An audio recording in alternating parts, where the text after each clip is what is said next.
Salut les gars, c'est Elias. Aujourd'hui, on se retrouve pour une nouvelle vidéo Clash Royale. Alors, comme vous le savez, les gars, je l'ai dit dans la dernière vidéo, le coffre à couronne, on va l'avoir dans pas très longtemps. Il reste un peu moins de 3 heures. Bon, c'est un peu chaud quand même. Mais il faut savoir être patient, ça va arriver dans très peu de temps. C'est plus moins que je pensais, le temps est passé super vite.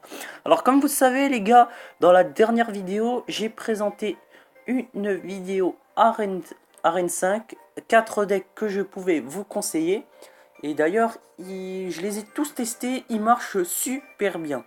Donc allez pas vous dire que c'est une arnaque quand même, ils marchent super bien. Donc les gars, aujourd'hui, c'est un peu spécial parce que je vais vous présenter exactement la même vidéo, mais avec 3 decks seulement à vous conseiller Arène 4. Bah oui, comme vous le savez, Arène 4, il y a 7 cartes à débloquer, dont une légendaire. Donc comme vous le savez, c'est le molosse de lave. Alors les gars, en parlant de molosse de lave, sans faire trop le rochigneux là, vraiment, il y a vraiment des putains de chanceux des fois sur YouTube. En fait, vraiment sur Clash, enfin qu'est-ce que je dis? Oh là là là. Bah, c'est sur Clash quoi. Bref, il y a un gars l'autre jour, j'ai vu sa chaîne, je me souviens plus le nom de la chaîne YouTube. Il arrive à Rune 4, hop, il débloque son coffre en or, il débloque je sais pas combien de cartes communes. Je crois il a dans ce coffre, il a débloqué l'Horde de Gargouille et la Tesla. Et aussi, il a débloqué le petit chevaucheur de cochon. Et hop, après, vous savez quoi ce qu'il tape comme dernière carte? Hop, il se tape, comment ça s'appelle, le molosse de lave. Alors ça, vraiment, j'étais jaloux. J'ai eu la haine quand j'ai vu cette putain de vidéo de merde. Enfin, pas vidéo de merde. Non, c'était un pack opening chanceux. Vraiment très chanceux. Je dirais le plus chanceux du monde. Vous arrivez à peine à Arène 4 et vous débloquez votre première légendaire. Alors ça, c'est un truc de fou. Mais bon, sans plus tarder les gars, passons au thème de la vidéo. Et je vous présente, je vous présente direct le premier deck. Donc voici le premier deck que je peux vous conseiller les gars. Donc c'est le deck le moins cher que je peux vous conseiller à utiliser en arène 4. Donc dans ce deck c'est plutôt des cartes communes. Donc on a 6 communes, une rare et une épique. Excusez-moi. Donc on retrouve les petits squelettes, les gobelins à lance, les gobelins normaux, les archers, les flèches, le sort de gel, le canon et puis le cochon. Donc les gars, vraiment j'ai décidé de mettre les petits squelettes parce que comme je vous ai dit les gars dans la dernière vidéo, les petits squelettes ils peuvent servir si jamais votre adversaire il pose, je sais pas, un géant, un bombardier, une mousquetaire, un PK, un prince, ça je suis pas trop sûr que ça marche. Si jamais aussi il pose un cochon, ça allez savoir, ça peut stopper. Ils font des dégâts quand même, ces petits squelettes, même s'ils sont petits, mais bon. Bref, ils peuvent servir. Alors voilà, c'est plutôt une bonne arme de défense parce que ça ralentit l'adversaire carrément et après ça lui fait complètement chier. Donc après les gars, avec ces 3 cartes, je peux vous proposer un bon conseil stratégie. Alors, avant tout, conseil stratégie, je l'ai dit dans la dernière vidéo quand je présentais le troisième deck à vous conseiller à Arène 5. Quand vous avez le canon dès les premières cartes, quand vous commencez le combat, il faut tout le temps le poser en premier. C'est hyper important de poser les bâtiments en premier. Donc je disais, donc avec ces trois cartes, je vous propose une combinaison. Donc en fait cette combinaison, vous commencez d'abord par mettre vos petits gobelins. Ensuite, juste derrière, si vous avez accès d'élixir, vous mettez les gobelins à lance et juste derrière ensuite les archers. Comme ça, après, le gars qui est sur la tour d'arène, il attaque direct les archers quand même. Enfin, les gobelins. Et après, il peut pas toucher tout le monde à la fois. Donc, il peut pas toucher gobelins et archers. Donc, c'est vraiment une technique infaillible. Après, les gars, si votre adversaire attaque avec, je sais pas, peut-être une horde de gargouilles, allez savoir, vous posez direct des flèches, vous vous en foutez, ça les tue toutes.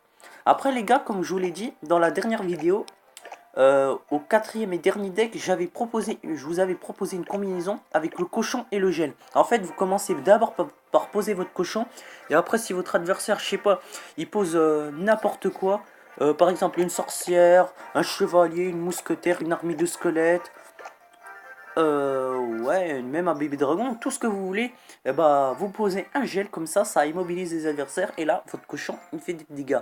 Donc c'est le deck le moins cher que je puisse vous conseiller, et vraiment, il y a de bonnes combinaisons dans ce deck.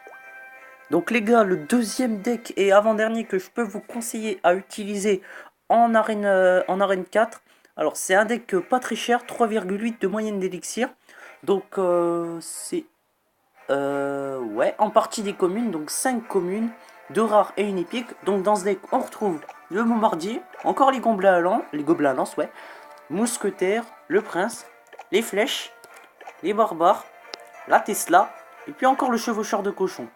Alors, niveau stratégie, déjà, vu que la Tesla est un bâtiment, vous commencez par la poser toujours en première dès qu'elle apparaît dans les premières cartes en démarrant le combat. Après, les gars, qu'est-ce que je peux vous conseiller? Ah oui, tiens, regardez, avec le petit bombardier, vous vous demandez sûrement pourquoi je l'ai mis dans ce deck. Qu'est-ce que c'est que ça? Oh non, pas lui. Ouais, bon, bref. Ah non, qu'est-ce que je dis, pas lui. Ah, il monte en puissance quand même, hein. Tiens, je devrais bientôt le mettre chef adjoint, mais il faut faire gaffe. Je devrais garder un œil sur lui. Bref, donc je disais donc que le bombardier c'est plutôt un défenseur parce qu'après s'il y a les cartes les plus faibles, comment dire, s'il y a des cartes les plus faibles qui les attaquent, par exemple comme les archers, les gobelins à couteau, l'armée de squelettes carrément, non pas les gargouilles, les petits squelettes. Qu'est-ce qu'il y a d'autre qui pourrait tuer facilement? Bon, ben, c'est tout ce que je peux vous dire. Donc, il les tue facilement. Alors, aussi les gobelins à lance. Après, la mousquetaire, elle peut vraiment servir. Parce que, déjà, si vous lancez... Ah, bah tiens, j'ai une bonne combinaison. Si vous lancez, je sais pas, soit des soit un chevaucheur de cochon, soit un prince, ou bien des barbares, et ben, vous lancez votre mousquetaire juste derrière. Comme ça, elle touche la tour, et après, le gars qui est sur la tour d'arène, elle peut pas les toucher, vu qu'elle touche déjà les ennemis, que ce soit chevaucheur de cochon, prince ou barbare. Donc ce deck est vraiment bien les gars. Après niveau flèche, si jamais, comme je vous l'ai dit dans le dernier deck, là juste à l'instant, s'il y a une horde de gargouilles qui se pointe ou bien des adversaires à faible, très faibles, bah vous n'hésitez pas à lancer des flèches. Donc c'est le conseil que je peux vous donner avec ce deck.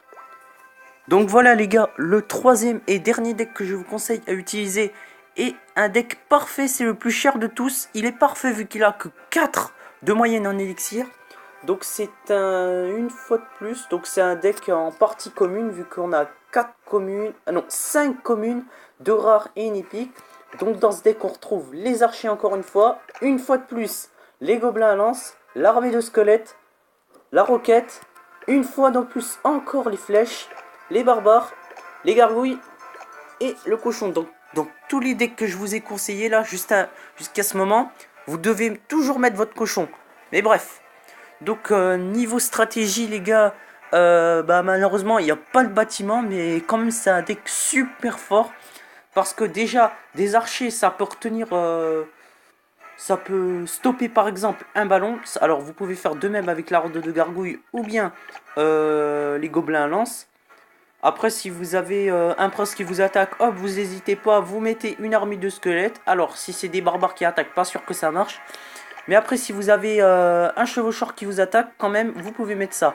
Alors, aussi, les gars, j'ai une bonne combinaison à vous proposer. Alors, ça marche à la fois avec les barbares et le chevaucheur de cochon. Donc d'abord, vous commencez par poser vos barbares ou vos chevaucheurs de cochon. Et juste au-dessus, bam, bam, bam, vous pouvez mettre une horde de gargouilles. Parce qu'après, s'il y a un adversaire qui vous attaque, par exemple, la Valkyrie, tiens, bah, elle peut pas toucher les gargouilles malheureusement. Alors si c'était avec une armée de squelettes à la place de la horde de gargouilles, ça aurait marché encore moins, je vous le dis.